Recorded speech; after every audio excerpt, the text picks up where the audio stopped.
हरिओम नमः शिवाय। श्रीमद् भगवद गीता अध्याय तृतीय श्लोक संख्या 26 चैप्टर 3 श्लोक नंबर 26। सर्वप्रथम श्लोक।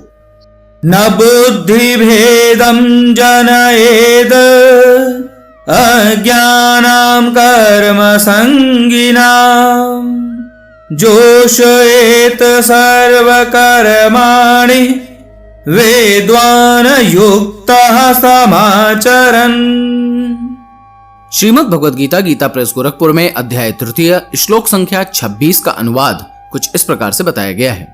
परमात्मा के स्वरूप में अटल स्थित हुए ज्ञानी पुरुष को चाहिए कि वह शास्त्र विहित कर्मों में आसक्ति वाले अज्ञानियों की बुद्धि में भ्रम अर्थात कर्मों में अश्रद्धा उत्पन्न न करे, किंतु स्वयं शास्त्र विहित समस्त कर्म भली भांति करता हुआ उनमें भी वैसे ही करवावे।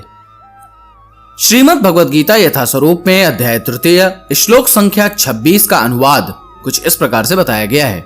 विद्वान व्यक्ति को चाहिए कि वह सकाम कर्मों में आसक्त अज्ञानी पुरुषों को कर्म करने से रोके नहीं, ताकि उनके मन विचलित न हो, अपितु भक्ति भाव से कर्म करते हुए वह उन्हें सभी प्रकार के कार्यों में लगाए, अर्थात जिससे कृष्ण भावनामृत का क्रमिक विकास हो।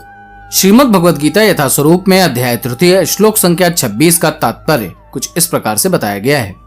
वेदैश्च सर्वैरहमेव वेदा।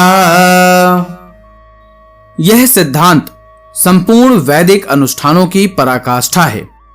सारे अनुष्ठान, सारे यज्ञ, कृत्य तथा वेदों में भौतिक कार्यों के लिए जो भी निर्देश हैं, उन सबों समेत सारी वस्तुएं कृष्ण को जानने के निमित्त हैं, जो हमारे जीवन के चरम लक्ष्य हैं।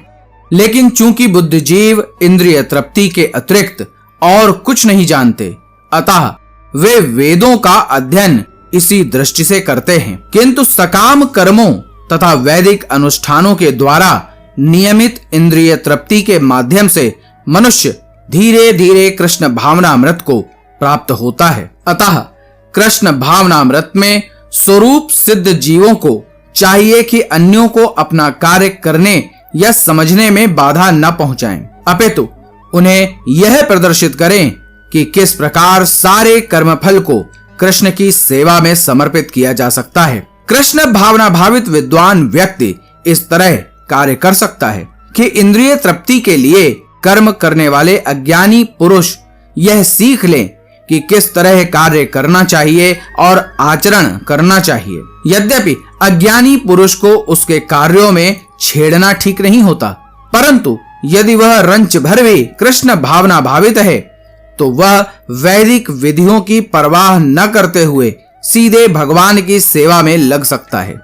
ऐसे भाग्यशाली व्यक्ति को वैदिक अनुष्ठान करने की आवश्यकता नहीं रहती, क्योंकि प्रत्यक्ष कृष्ण भावना अमृत के द्वारा उसे वे सारे फल प्राप्त हो जाते हैं जो उसे अपने कर्तव्यों के पालन करने से प्राप्त होते हैं। हरिओम नमः शिवाय। अब आप मेरे साथ बोलिए, हरे कृष्ण कृष्ण कृष्ण हरे हरे, हरे राम राम राम हरे हरे।